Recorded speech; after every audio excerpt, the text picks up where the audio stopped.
Alright, so as you can see right here, most starter are gonna be the same process. Most of the difference is just, you know, shape and size, all that stuff, connectors, but same process on how to do it. On this one, it's for an older truck. It's for the 1980 Chevy. So all it is, the connectors are on here, so make sure you also have your battery out. And all it is two mounting bolts right here. One and two. You just mount it on, and that's what kicks up and runs on the flex plate. On some of these, when you see those, don't throw them away. Those are gonna be your shims. You could always buy extra, but they always give you a couple right here. So what it is, you gotta like listen to your first start. If it's sounding like it's grinding, there's some type of paint you put on those gears right here. So when they kick out, you could you'll look at your flex plate and you'll see if it's grinding or if it's need more space or whatever it is. But these, you'll add them one by one to check your shims. Basically just space it out a little bit if it's too close, if it's grinding, or just take one if it's, you know, too loose out.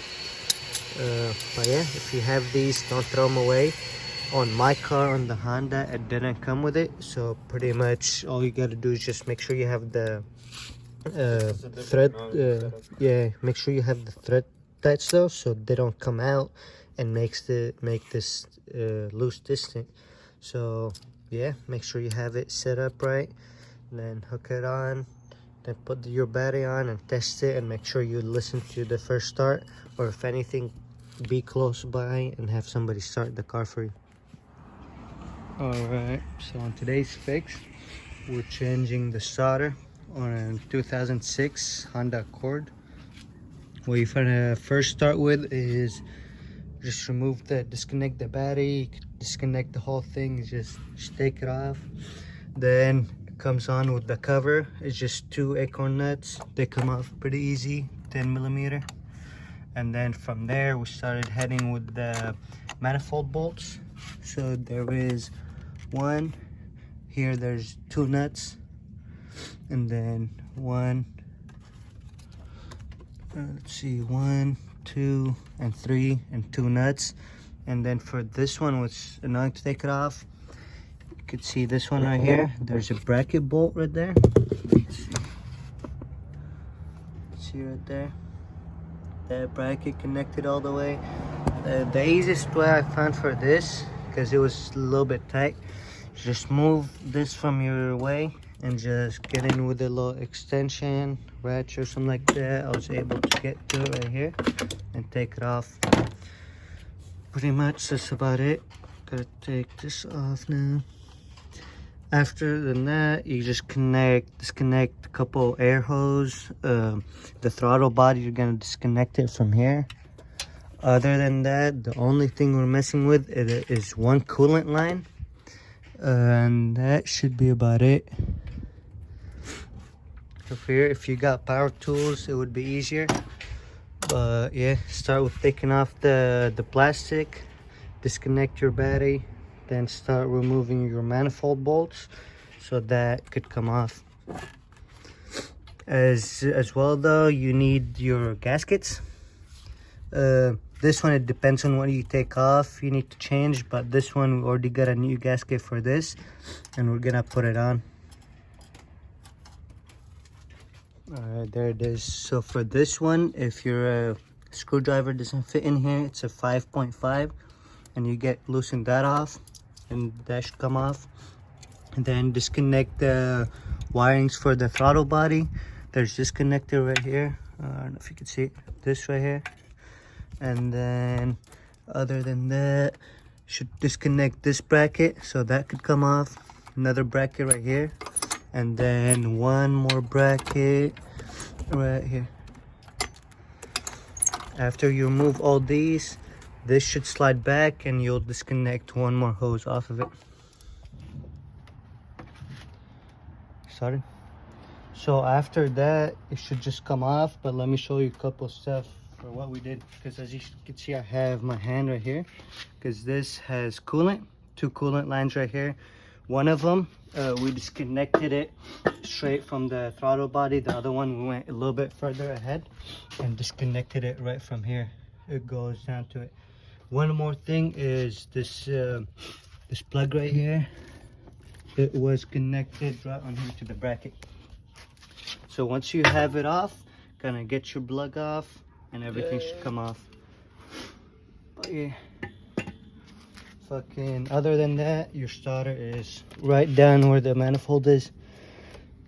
So yeah, if you couldn't find it just looking at it, you're gonna have to take this whole thing off. I've seen people do it from the bottom too, but I think this is the easiest way. You just can disconnect those 5 bolts. You get the whole manifold off with the bracket and a couple other stuff, and you should reach your starter right here. Other than that, we already changed it. It's a new one. We're just showing the steps. But this one, if you're replacing it, make sure you disconnect the battery, disconnect all the plugs. If this one, we had a problem with it, if you're not able to get a shallow socket in here to reach this to take it off, because it's annoying to get to, try by removing your 2 mounting bolts, slide it back a little bit where you're able to get this out of the way from the, what is this, fuel or no, coolant? Anyway, you get it out of the way from here and just loosen it and it should just slide out. One thing to be careful of, don't just yank this out. There's a knock sensor or manifold sensor? Knock sensor. Knock sensor over here. Just be careful, don't mess this one up.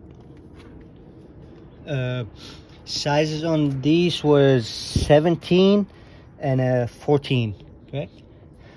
If you want to get those off too, but I'll probably say double check, but that's off my memory. Other than that, it should be pretty easy. Take these 2 off, disconnect them, put the new one in, and just go the same process. For this one though, I do recommend putting Loctites or thread lock on the bolts. One. Just because it's moving bolts and where all that. So it's they vibrating. they do recommend using thread locker. I don't have the starter number for you, or I mean this is right here. If you go to O'Reilly's, this is where I got it from. And then I got also the whole gasket set, this number right here.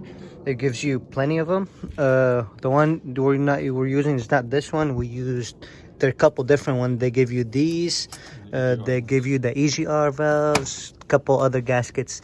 All you need though is this one. I mean, depends on which way you're taking it. But we find out that just taking those bolts will get you like access to it right there, and you work on it pretty easily. You don't have to disconnect fuel lines or pretty much. What we used on this was pretty much 10 millimeter and 12 millimeters to take all of these off. Then couple hoses is simple, 17 and a 14 millimeter over there. Pretty much that's about it. After that, and a needle nose. Oh yeah, one more thing. Yeah, I was gonna say needle nose, the gaskets, and you need. We used the red one. Where do you have the red one? Both should be the same, but this is a little bit better. I didn't use it on my manual or on my shit. I did not use it on my automatic, and it didn't have no issue. But with the manual, it will have an issue because you're pushing it and there's more vibration when you push the clutch in. So yeah, so that's why you're supposed to use Loctite. Once you put it back on, I'll probably say just listen to it the first start, and also check your coolant, see if it's full, because remember when we took the one coolant line, it might leak a little bit. So if anything, just like what we did, just bend it so it doesn't leak too much. But once you start it, listen to the starter, see if there's any grinding, any weird noise, and then check your coolant, see if it went down a little bit, your reservoir. And that's pretty much it. We'll show you when we have it all back together, but pretty much that's how you do it. All right, that's with back everything on.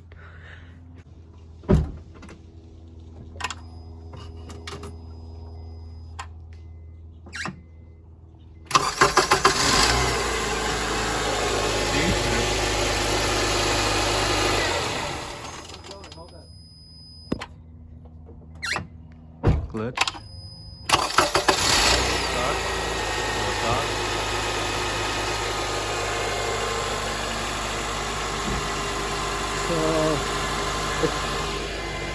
If you hear it grinding, if you hear the solder just spinning a little bit extra, stuff like that, I mean, it's regular on a morning start, cold start. No, it's not. But a couple times like this, it sounds perfect. The first time we did it, because the bolts didn't have thread tight, the third time I started it, you could hear the solder just spinning too much because it got a little bit pushed back. It wasn't meshing with the gear. Yeah, so you need it. Make sure if it's a manual, get those thread tights so you hold the solder in and stay in. But like that, it sounds perfect. You just want it like this. Yeah, hope you guys were able to do it.